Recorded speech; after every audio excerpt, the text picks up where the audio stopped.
Hello, my friends. Welcome to the Frugal Fit Mom podcast. Today's episode is going to feature an interesting question I got on Instagram responding to an event that just happened. And I thought because it had to do with our family that my husband Dave would be a great person to have on the show with me today. Dave, hello.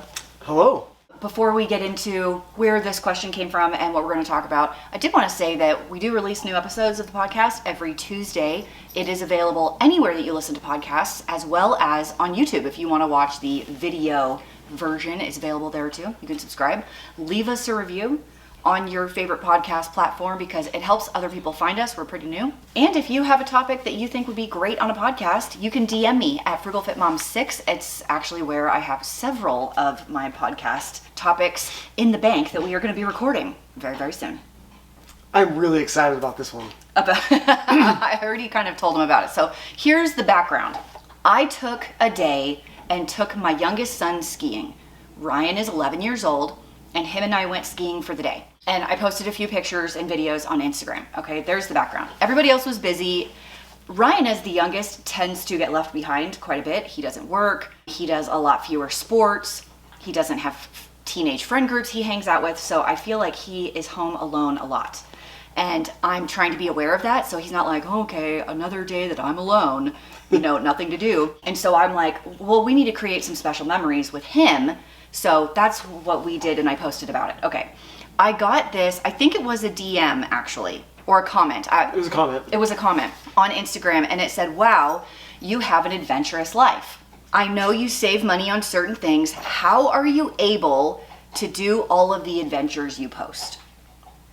There's so much to unpack here. This is why I'm glad we're doing a podcast episode, because on the surface might look like we went skiing. We take our kids skiing all the time. I don't know. Yeah, I don't really know what it looks like on the surface, but I think this is so fascinating, maybe the perception that people have of what it looks like to be outdoorsy, I guess you could say. When she says adventurous, I think that's what she's saying, that we're outdoorsy and we go out and do things. What an adventurous life. So I thought it'd be really interesting to dive into this topic, how we got here, and maybe how you could do the same. So to kick it off, I think it's really important to note where I live.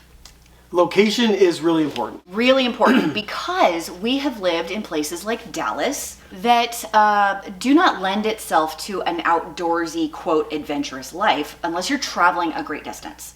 And we have lived in places like coastal North Carolina where, like, that's what you do. You go to the beach. And we didn't spend any money going to the beach. No, we sure didn't.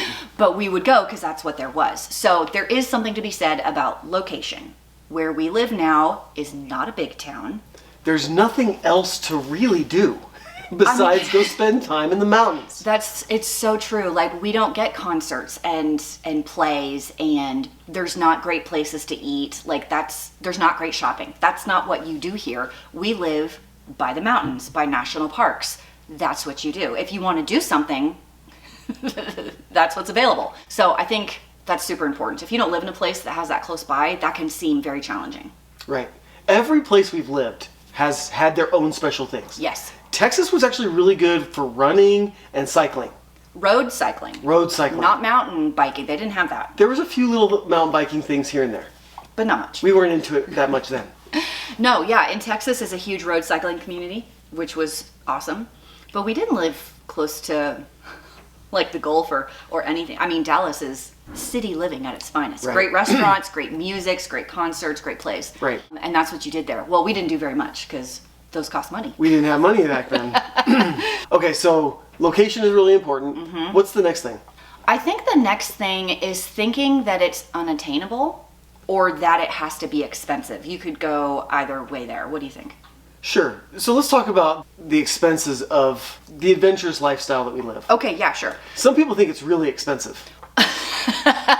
Let's do hiking as a starter, because I feel like hiking is pretty open for anyone who wants to do it. There's a variety of lengths, difficulties. You can do it with young children. We did. And you can get all of that information on an app like All Trails. You can use it on your computer for free. You can use the app Trail Forks also, that have all of this information, how long it is, how hard it is, reviews, pictures. And here's the secret to hiking is walking. Okay. Like if you're able to walk on a road, most likely you can also do a simple short hike. You mean you don't have to have like all the special gear? No, you do not. I mean, you might look cute if you have all the special gear, but you totally don't. You just need a pair of shoes and the will to go. Right. Most of the places we go are free.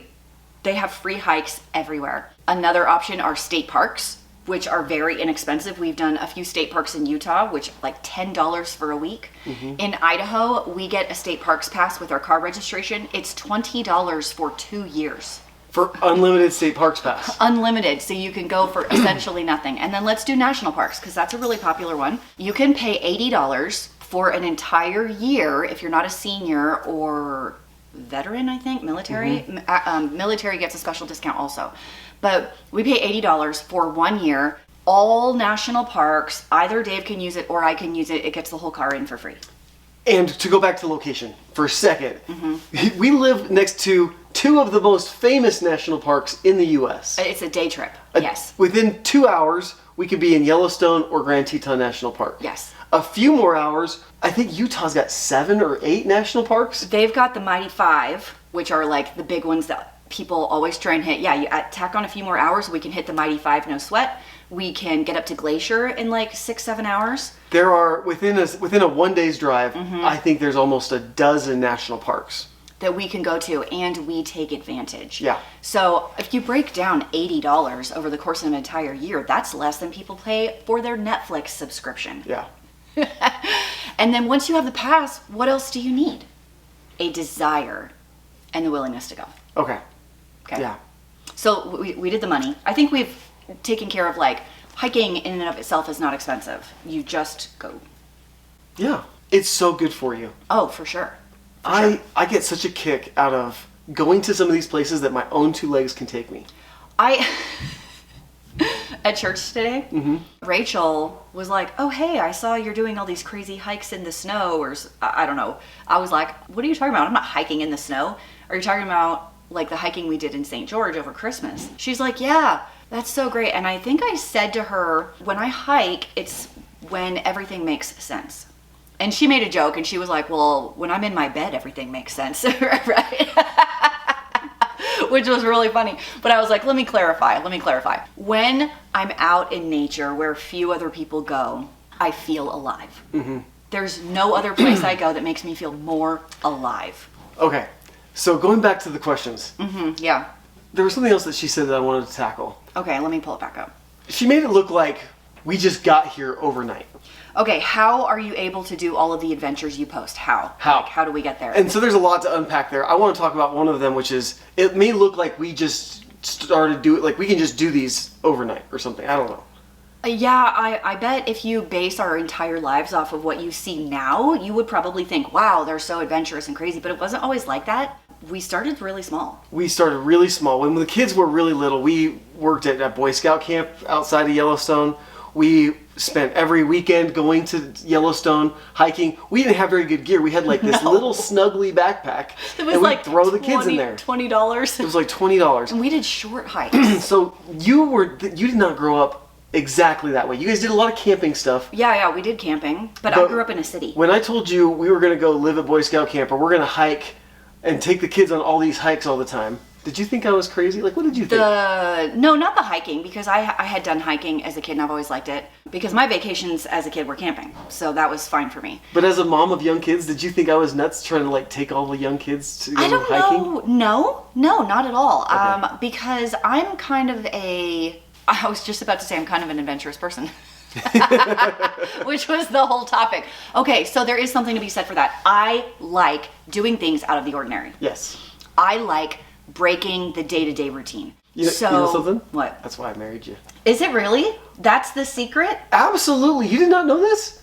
I just thought you thought I was cute and sassy. Oh, I liked all those things too. Some days I like the sass. Still cute. Maybe a little too sassy now. Some days I like the sassy more than others. But no, I always wanted to have an adventurous life. I wanted somebody that would be willing to go on adventures with me and wouldn't just balk at the idea of me taking our family out into nature and going camping or hiking or whatever it might be. I wanted somebody that was up for the fun. And I am up for the fun. I think anyone that knows me in real life knows that I am up for it. Maybe I don't always come up with the idea, but if you throw it out there, I will jump on that train. So looking back on it, the Boy Scout camp was so long ago that I don't know what I was thinking, except that sounds like a fun adventure. We'll figure it out when we get there. That's kind of like where I was. But to go back to like, maybe it seems unattainable to some people, is that you can start super, super small. Yes. I am telling you, if there's one thing you can take away from this podcast is please go get All Trails, the app, or on your computer, and look up popular hikes near me. Mm-hmm. And it will list how to get there, what it looks like, if you can take dogs or not, if it's kid friendly, like how far the hike is, how hard it is. How much elevation gain. Everything. The distance. Now, I used to look up hikes. I actually filtered by distance when our kids were younger. We never did more than 4 miles. And I spent Sundays a lot of the time at church, like filtering out and exploring the map to find out, okay, what are the next 3 or 4 trails I really want to take the family on. Okay, yeah. And I would do that a couple times a month or so, and then I would just say, okay, let's plan out 1 or 2. And that's how we started simple. And honestly, think about some of those hikes, those first hikes that we used to do. They were short. 1, 2, 3 mile hikes. There's one here that's very short. It's like a 1 mile loop. And there is some elevation, so it's a little challenging. When we first moved here, the kids were small. Like Haley was 8 or 9 and Ryan wasn't even 2 yet. So we had 4 very, very small kids, and we made that a whole day trip. Like the 1 mile loop was a whole day trip. We drove 10 minutes. We took pictures and took our time and let the kids like play in the stream and with sticks or whatever. It was only 1 mile. Yeah. You don't need to be doing 10-mile backpacking overnighters or anything like that, like day 1. No, it can be super, super easy. Okay, we've done the hiking a little bit. Let's switch over to mountain biking, because I feel like that one maybe feels scarier to people. There's a lot of gear involved. Than the hiking. So once again, let's go way, way back. The mountain biking is recent. Yeah. It's really, really recent. Since we moved back to Idaho. But even more recent than that for me, because I'm the one posting about this kind of stuff. So let's go back to when we first moved to Idaho, like 9 years ago. We would go to the state park because they have like a double track, easy like trail. We borrowed a bike trailer from a friend that would house 2 kids. And then the other 2 kids were on these rinky dinky, like, I think like just Walmart bikes. But I don't even think I bought them at Walmart. I think I bought them from the neighbor for $10. I was gonna say, I don't even think they changed gears. No, they didn't change gears at all. I had a Walmart bike, or I borrowed. I don't even remember where my bike came from. And then I got yours on the Facebook Marketplace. It was a used Walmart bike. Yeah, so I just had some kind of Walmart bike or whatever. And then you had an actual mountain bike, but it was like the lowest, most entry beginner level mountain bike you could get. It was a GT Avalanche. I think it was $400, and it was your Christmas present a few years before. And we just like piled us all in, and it took an entire day to like go out and situate everyone and have snacks, and we probably only rode 5 miles. Yeah. But I have pictures from that day. It was so much fun. And that creates in your kids this love for adventure and trying new things that are scary that you don't, like, we're not sure how these things are going to work when we do them. We're just like, well, let's just go out and see what happens. Do you remember? So I remember this one, that right after we finished that first time, we decided to go back again, and we made a plan to take your mom. Yes. She had the best time. And I took the little camp stove and griddle, and we got done with the whole thing, and then like grilled up hamburgers up there. We did at the and had a little tables. picnic. We did. And I still remember that to this day. It was a lot of fun. It was a great day. My mom rented her bike that day. That's right. Remember? So she got a full suspension, and I was riding a hardtail. This was hilarious. This is etched in my brain. We're doing this downhill section, and it was a few years ago. So my mom was a little more adventurous back then. She's more cautious now. But we're going down this hill, and my mom blows by me going down the hill, and she screams, "Hardtails are for pansies." Oh my gosh. It's like, it's such a core memory for me. Okay, so as far as the mountain biking goes, once again, we started really, really simple. A state park. Like there's rails to trails everywhere. You can look those up online. I mean, with the internet now, I feel like this is so easy to find out where you can go. right after we did that, you ended up, not right after, but maybe a year or two after, you got me one of those single track trailers for Ryan. The We Ride. The We Ride. That was an excellent purchase. And I started going on some single tracks with the kids. Yes. And I remember hauling Ryan's butt. And I was like, you got to pedal to help. He didn't. And we rode the Sidewinder Trail, which you and I ride now all the time. Yes, that's a hard trail. I think it took us 2 hours and we only got like a mile and a half up. Listen, the boys were all like, Dad, this is the hardest thing we've ever done. And I was like, huffing and puffing. I'm hauling a 90-pound kid behind me. It was adventurous, right? Yeah, it was. Not every ride turned out great. No, it doesn't. Not every hike has turned out great. I have made a lot of errors over the years picking the wrong trails. So if there's anything I would say to anybody is just go try something and recognize you're going to make a lot of mistakes, but try to pick easy trails, especially if you've got young kids or somebody who's not so adventurous, or even if you yourself are not adventurous. Start easy. I want to talk about the skiing that prompted this comment, because I feel like in this world of social media, you don't see every step of it. So we're not skiers necessarily. Like Dave and I snowboarded in college a little bit. Like 3 times a season. Right, but our kids like don't really ski. They're not good at it. And Ryan in particular, this was his first time. He's never been. He's never been. And what's cool about where we live is when you're in middle school, you get a free Idaho lift tickets for 3 times at Idaho resorts. So I'm like, well, this is going to be amazing, you know, and if you pick a specific lift at the resort I was at, it's like a third of the price of the regular lift ticket. There's a way to do this inexpensively, and it's really close. We live really close to ski resorts. So I'm getting ready to do this thing. I had planned on it all week, and there were at least 10 different moments that I almost quit and didn't go. It was the night before. It was when I was trying to pull out Haley's old skis from 5 years ago, and I couldn't find the right boots, and they didn't fit, and I couldn't find anything that fit Ryan, and he couldn't find ski pants, and I couldn't find my ski pants, and then I didn't have boots that fit me, and I get everything in the car. It's later than I want it to be. I'm driving up the resort, and there's a line of cars winding up this mountain road, and I'm like, oh no. Right? What have I done? What have I done? And I have to park so far. I'm like the last open parking spot.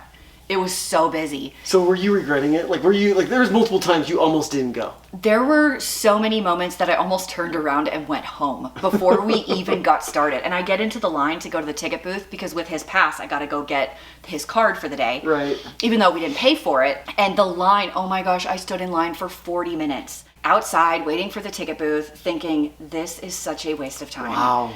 It was really busy. And then we go up the bunny hill. It's not the bunny hill, it's the kid zone, which actually has a good number of runs for beginners. And I can't tell you how many times Ryan fell. Yeah. I can't tell you how long it took to come down a half a mile run. Well, you could tell us, but it would be Like reliving some nightmares. There were tears. It ended up fine. Yeah. Okay, the point is, I didn't know what it was going to be. I learned as I went. I tried it anyway. We didn't give up. And I gave Ryan an opportunity to do something really hard and new and different. And by the end of the day, he was having fun and was quite a bit more confident and learned some stuff along the way. And we had an adventure together. For sure. And I was so proud of you for doing it too. Were you really? I thought you were like... Well, because I didn't want to teach him how to ski. To be fair, I didn't teach him how to ski. I taught him how to stop, which, you know, I don't know that he can stop very well, but Right. at least he can slow himself down. And I'm trying to teach him how to turn. That's all we worked on, stopping and turning. Is he competent at those things? I would not say yes to that. Right. But he can get back up when he falls now. That's half the battle. And that's half the battle. And he can do basically any run in the kids section now, which is great. I wanted to revisit some of the budgetary aspects, the financial aspects of this. Okay. His skis we got at Sneagrab, which is right. bargains spelled backward in Salt Lake. And they had and that was like 4 or 5 years ago. 5 years ago, it was $100 for the whole set. It was $100 package to get to get a used ski package and skis, boots, poles. They have been through 3 kids now. They've been through three kids. 3 kids, yeah. So once again, it looks like we just go skiing. Right. Like if you look at the price of skis, you're like, how do they even do that? There's ways around all of the expensive costs especially if you live in a place locally where people do that. They do ski swaps here all the time, every year. Yeah. Multiple ones. So like you can sell your old gear and get new gear for the same price. People are always trying to get rid of their old gear. They try it, they don't like it, they sell it. And that's how we've been able to do mountain biking and skiing and all these other things. We just take 1 year at a time. The kids keep growing, so we just buy used things and we continually just kind of rotate and churn all the equipment until, so that it meets our needs for the time being. When it comes to the mountain biking, I would say that's the most expensive. Yeah. Of all of the things that we do. And like you said, there's ways around that. There's ways you can get used items. One thing that was really awesome, this won't work for everybody, is Andrew wanted a new bike. And Andrew has a unique skill set in that he is very competent in working on bikes. Bike maintenance, bike tune-ups, bike fixes. Which he gained because we kept buying so many used bikes, and I had to teach him so that we could keep whatever kind of cheap bike that we bought maintained so he could ride. Exactly.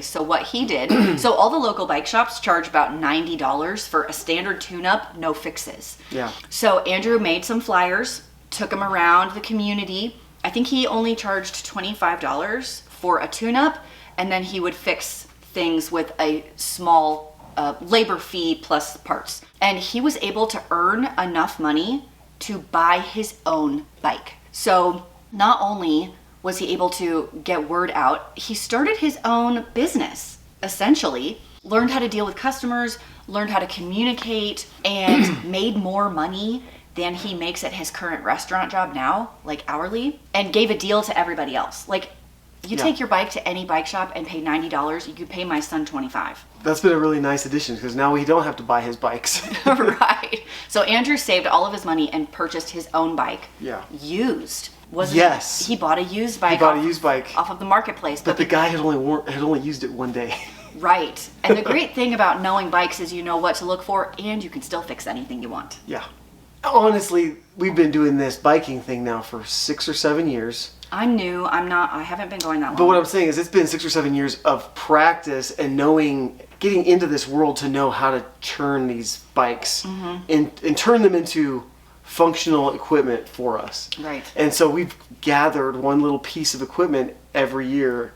It's not like we just went out and bought 7 or 6 bikes and a bike rack, because that would set us back so much money. Oh my gosh, could you imagine? So you do what you can with what you have, and you enjoy it for the time being. And maybe if you keep liking it, you put more time and money into it. And if you don't like it, you don't put all your time and money there. That's all there is to it. Yeah, true. When you see comments like that, they make it like the magic of the internet and Instagram and YouTube make it look like all these things just happen for us. Yeah, or like it's easy. It's not. It's anything but. It's been a process. It has. So a good friend of mine posted this on Strava for her workout yesterday. She's training for an ultra marathon. And I really liked some of the things that she said, and I thought they applied to this topic. I agree. Really, really well. So number 1, she said, your dreams are your responsibility. So if you want to have an adventurous life, like if you want to go hike or go ski or try a mountain bike or something like that, you can. Like, you can do that. Nobody is stopping you. And no one's going to make it happen for you. And yes, that was the next one. You need to take action. Like, nobody will do this for you. You just have to take a step into the unknown. That's a song. Like the skiing thing, I'm telling you guys, I was very unsure about how the whole thing was going to work. The whole day. I was like, I don't know if Ryan's going to figure this out quickly. He didn't. I didn't know how busy it was going to be. Really busy. It took forever to do. But I learned so much in the process that I feel more prepared for next time. So sometimes you just have to go out into things you don't know and you don't understand and just see what they're going to be. Be willing to look a little foolish. Yes, you have to be willing to look foolish. You know what Ben Bergeron says? Take massive action. Massive action. Okay. I've heard that phrase multiple times in a lot of the motivational books and podcasts I listen to. And I like that idea of massive action. Like, sometimes you don't just kind of tinker in it. Sometimes if you really want to change something, you have to do something drastic to make it happen. So true. So that kind of goes along with this one. Another thing she said, if you don't feel ready, do it anyway. Oh, so... And that was totally me on the skiing. That's been me on mountain biking in the last 2 years. That kind of goes in the face of what I just said, though. I like it. Yeah. You don't have to take massive action. Sometimes you just need to take any action. Any action at all is better than no action. And the last one that I absolutely love, if you're outside your comfort zone, you're doing it right. Ooh. And that is the essence, in my opinion, of having an adventurous life. Yeah. You're going to be outside your comfort zone most of the time. And that, my friends, is what makes you feel alive. Yeah. I think the thing I love about our adventurous lifestyle is we try to do the best we can to plan some of these activities, but ultimately we're out in nature and anything could happen.